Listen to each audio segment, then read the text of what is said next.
Hello, and welcome to the MMA Mic Drop Podcast. My name is Jade Bunky, and I'm going to provide picks and predictions for every single fight that's about to go down at UFC 298, and it is an absolutely stacked fight card. In addition, I'm going to provide a few interesting takes about UFC 300 near the end of the show, and I'm also going to provide a couple fight recommendations. Now, you might be thinking, where is Milo McGregor, my co-host? Well, he got into a little bit of trouble today, and his parents are not going to let him podcast today, and he is going to have to explain himself to all of you in the next episode. So don't worry, he will be back next week, but the show must go forward. So let's start with giving UFC 298 a letter grade. I think this fight card is an A+. It is absolutely stacked because it has a little bit of everything. It has a title fight, but it's not just any title fight. It's a really interesting title fight. And we're going to get into all the details about that fight in just a moment. But it also has rising stars, hot prospects, legendary fighters, solid veterans, and it has a lot of fights with big stake. There are big stakes at play in a lot of these matchups. So it is really interesting. It is really stacked. So let's get right into it. Let's start with the main event. The main event is absolutely insane. Alexander Volkanovski looks to defend his belt against IliaTopuria. Topuria has been red hot in the UFC. Well, he's actually been red hot for his entire career. He is 14-0. He has yet to experience the unsavory taste of defeat. He has looked absolutely dominant. He has beat two top 10 featherweights in Josh Emmett and Bryce Mitchell. Now, it would have been interesting to watch him against somebody like Yair Rodriguez before getting a crack at the title. But I do think this is an appropriate matchup because it is interesting. IliaTopuria brings a little bit of everything. He is well-rounded. He is explosive. He is young and athletic. And one of the first questions you have to ask about Alexander Volkanovski, is he getting too old? I mean, he is 35 years old. It is the age at which fighters start to decline, roughly speaking. And he is coming off a loss. So the next question you have to ask yourself is, was that loss an aberration? And to do so, you need to look at some of the mitigating circumstances surrounding that loss. So he took that fight on short notice against Islam Makhachev. He flew halfway around the world. He wasn't training. He was out of shape. And, he was celebrating a little too much, as he admitted. And there's one other thing that a lot of people aren't talking about. His wife just had a newborn baby. For any of you who have become parents, that first 6 months is not easy. There's not a lot of sleep. And so for him to fly halfway around the world to compete against the best fighter at a heavier weight class, with all those circumstances, is probably too much for anybody. So would he have lost anyways to Islam Makhachev with a proper training camp and the right preparation? Possibly. But I do think that loss, the way it went down, was an aberration. But the question is, could he still beat Topuria? Because Topuria's looked dominant. And I think the next thing you have to do is think about, well, what is Volkanovski's best asset? I don't think it's his speed. It's not his athleticism. It's not his fight style. It's not any particular discipline among his varied martial arts with which he practices. It's his game planning. I think that is his best asset. And that's where I think not having a full fight camp was problematic for him. You took away his best asset. One of the things that he does better than anybody, and actually everybody at Kick City Boxing does this very well. They got a really great team over there in New Zealand. And what they do is they pick apart every little nuance about the opponent. And they always come up with a really good strategy. And they come up with a strategy that allows fighters to adapt as things are unfolding. And I think that is going to be Volkanovski's best asset in that fight. So now going back to his age, well, really, where is he? And I think to answer that properly, the last fight in which he had a full fight camp was against Yair Rodriguez, a top 5 fighter in which Volkanovski dominated and did not look a step slower at all. And that was only 8 months ago. That was back in July. So I don't think Volkanovski is finished yet. Yes, at any time he could start slipping and it might be visible. I just think the fight against Islam Makhachev was an aberration. And with that said, Ilya could still beat him and he could still finish him. I think Ilya is that good. I just don't think he's going to do it in this fight. Give me Volkanovski by decision. All right, next up, we have Robert Whittaker versus Paulo Costa. This is an interesting fight as well. Whittaker, when you think about how dominant Whittaker has been, since 2014, he has 3 losses. To whom have those losses been? 2 have been to Israel Adesanya, 1 to Dricus du Plessis, middleweight champions. He beats everybody else. Paulo Costa, his only 2 losses, Israel Adesanya and Marvin Vettori. He's a top 5 talent who's fought twice for the title. So both of these guys are really high level. The interesting thing about Paulo Costa, though, he doesn't have a lot of good quality wins, I would say. And he hasn't had a knockout win, even though he has power. A lot of that power was demonstrated more early in his career. He hasn't had a knockout win, I don't believe, since 2017. And what I expect to happen in this particular fight, I think Robert Whittaker is going to pick him apart. I think he's going to control his range. I think he's going to piece him up a bit. And I think at opportune times, he's going to take him to the ground and he's going to out-grapple him. Give me Robert Whittaker by decision. Perhaps the most interesting fight on the card is Geoff Neal versus Ian Garry. Ian Garry, another undefeated fighter. How good is he? I don't know. This is a big step up for him. This is a much bigger test than it would have been against Luque. Geoff Neal is legit. He is tough, and he has got a mean uppercut. Just ask Vincent Luque about that. With that said, Ian Garry. So Ian Garry, I mean, what I like about his fighting style, he's really composed, a lot of straight punches, good kicking game. You saw him chew up the calves against Neil Magny. He's really composed. We've seen him get rocked a couple times, and he's still able to maintain a high level of composure. But Geoff Neal brings it to a different level than anybody he's ever fought. Daniel Rodriguez, yes, Ian Garry beat him. He was a little older. Neil Magny, a little bit older, and also doesn't have the explosiveness that Neal has. So this is a big challenge for him. And it's going to be interesting to see how he responds, because I imagine the crowd in Anaheim is going to boo him. And this is to him his own doing. I mean, he's trying to be somebody he's not. And I think it's the lack of authenticity that is rubbing a lot of people the wrong way. And also that he doubled down on calling out Neil Magny. You know, if you've watched the video, it was more, he was saying certain things in tongue in cheek, it appeared. And Ian Garry took it way too far and, didn't apologize afterwards. And yes, there are certain things in his personal life. I'm not going to get into that at all. That's none of my business.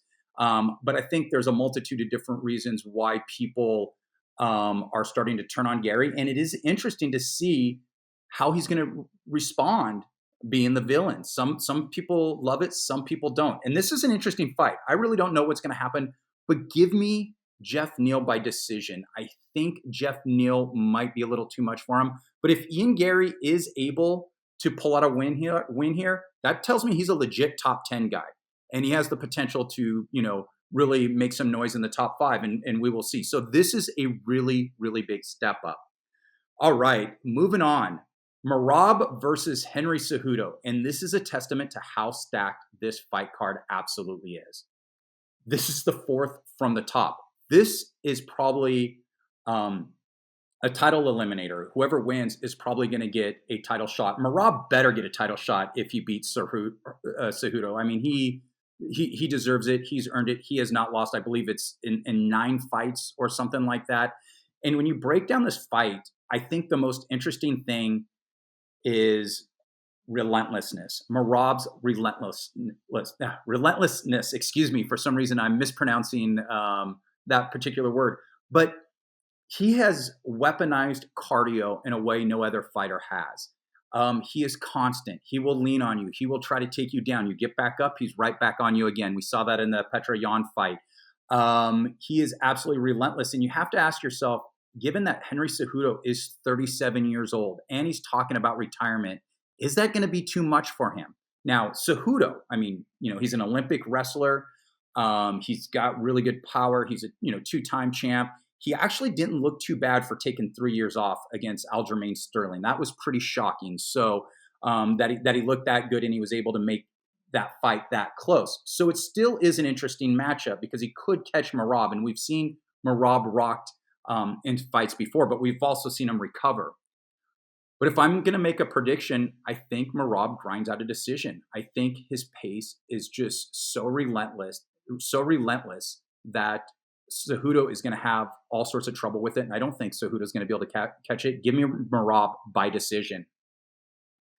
All right, the main event opener. I absolutely love this fight. Anthony Hernandez versus Roman Kopylov.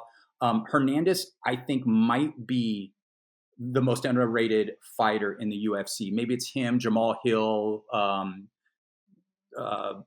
Rodolfo Vieira. I mean, there's some fighters that I think are underrated, but Anthony Hernandez is good, and he's got an all-around good game. He's an insane grappler. He pushes another pace.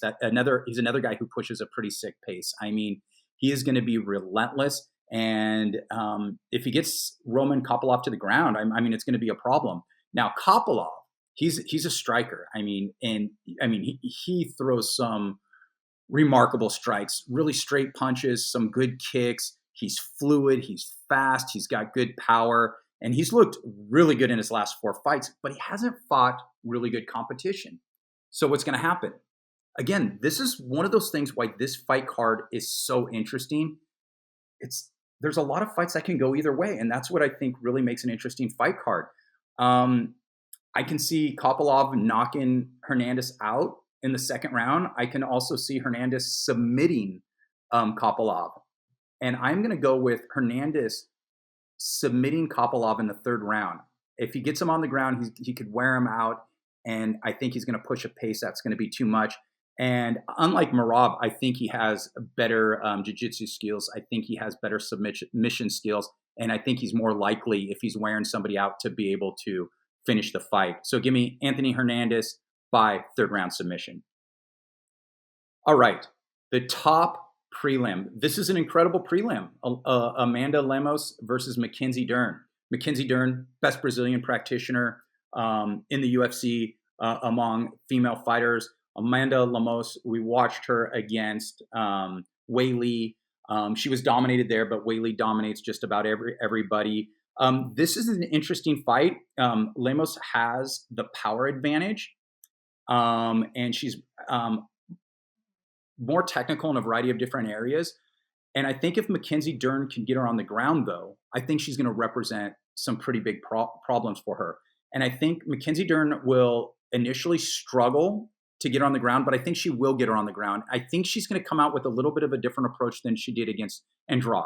With the Andrade fight, it looked like she did not want to get hit. It looked like she was over worried about Andrade's power. And yes, Lemos has power, but not to the level that Andrade does.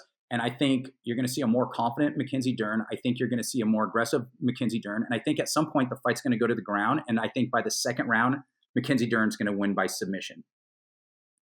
Next up, it is Marcos Rogerio de Lima versus Justin Tafa. I think this is the only so-so fight on the entire card. Lima's a good kickboxer. He has, throws some really straight strikes.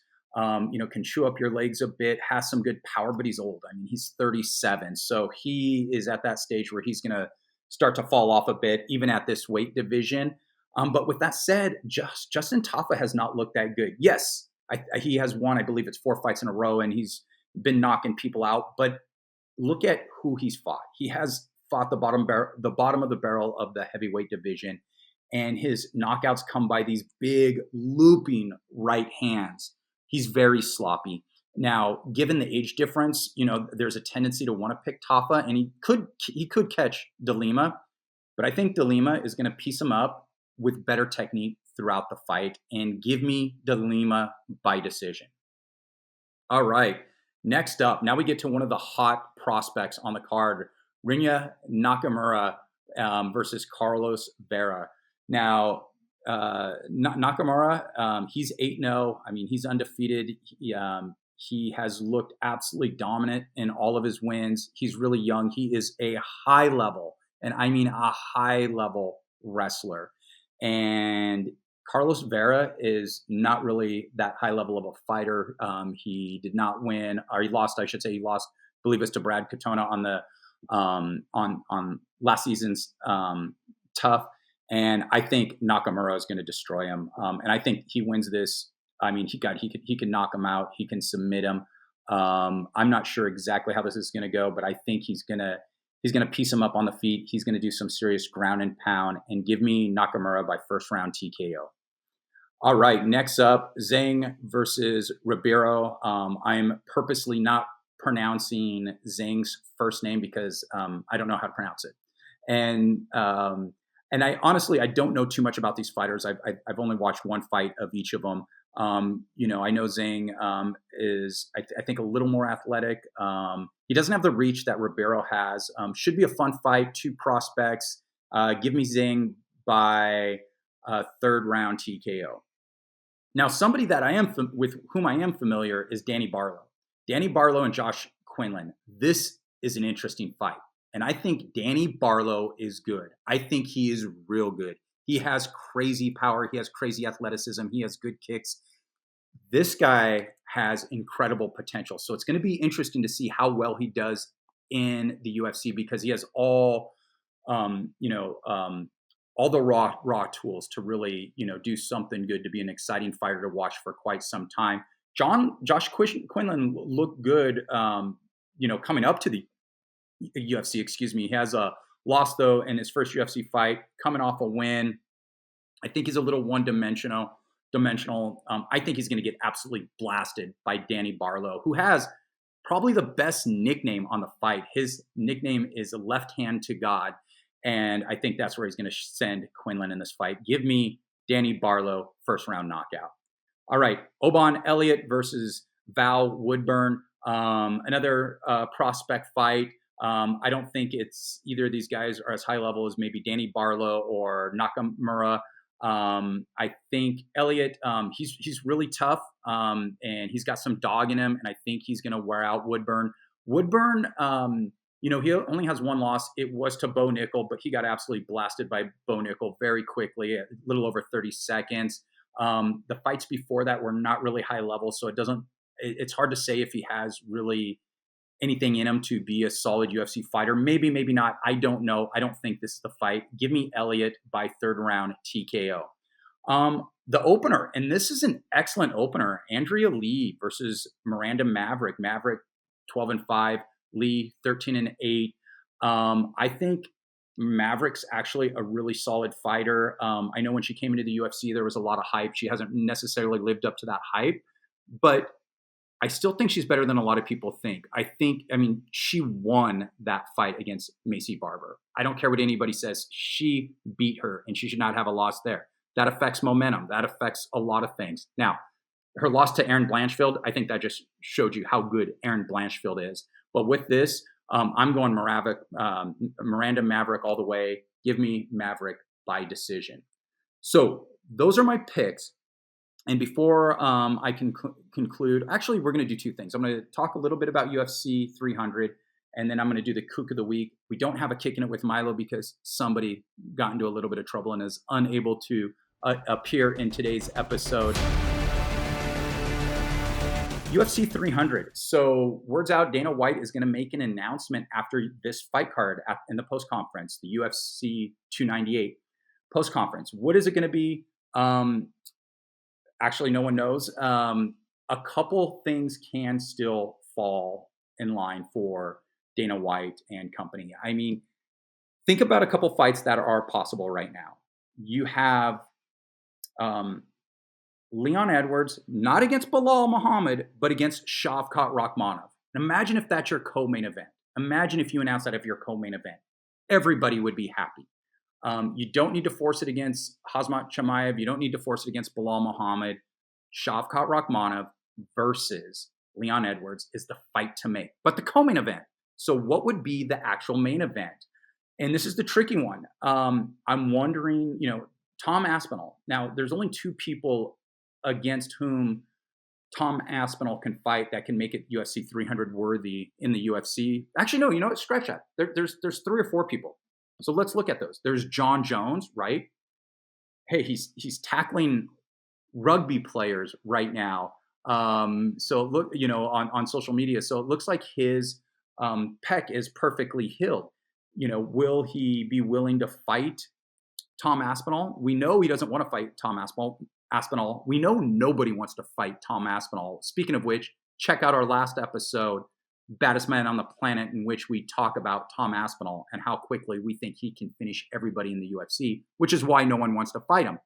With that said, is there a certain dollar amount that John Jones will fight him for? Is there a certain dollar amount that Stipe would fight him for? These are certain things that I'm sure Dana White's considering, because if you create the right co-main event, and this is the key, it's about the right pairing. If you create the right co-main event, say, again, Shavkat versus Leon Edwards, and your main event is Stipe and Tom Aspinall, or it's Stipe and John Jones, now all of a sudden UFC 300 is absolutely stacked. But let's throw out a couple other scenarios.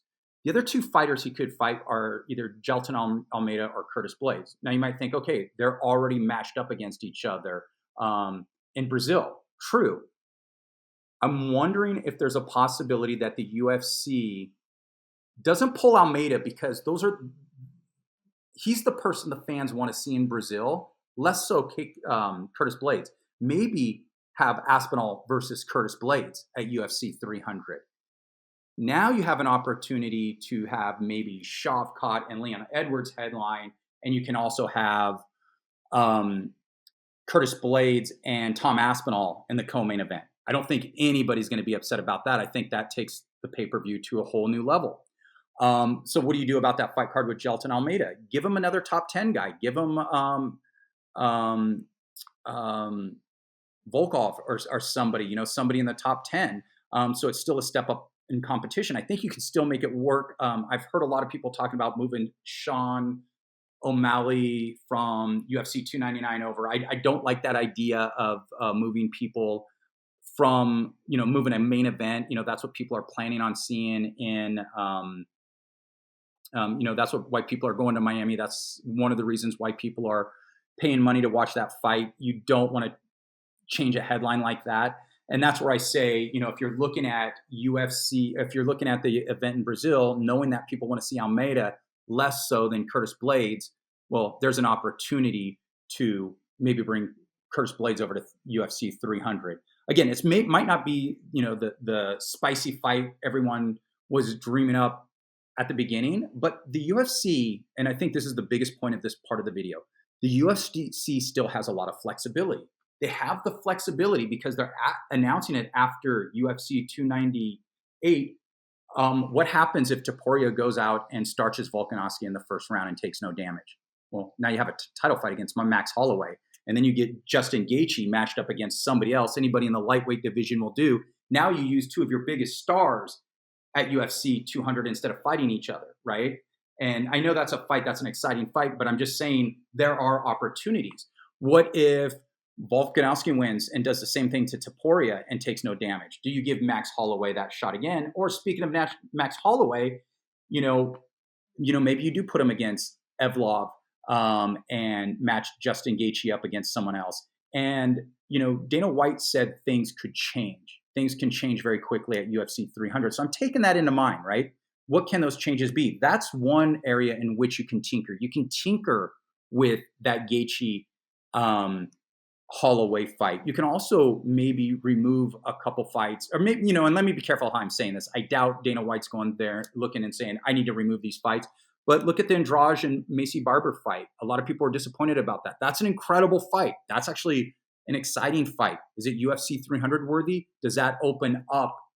Does that take an opportunity from another fight, say against Ciryl Gane versus Sergei Pavlovich, that you can throw in with another title fight? Can you bring in Kai Kara France versus versus Alexandre Pantoja, and is Dricus du Plessis and Israel Adesanya, is that truly off the table? So the key takeaway is there's a lot to play with still. And so let's wait to UFC 298, that post press conference. Let's see what happens. I don't know, and it should be interesting. So the last segment, we usually do a Kicking It with Milo. Milo, as you know, is not here today. So let's do Kook of the Week. Milo, you are the Kook of the Week. You are unable to do the podcast because you got into some trouble at school. You're going to tell everybody about what that is in our next show. But right now, you are the Kook of the Week. I'm out.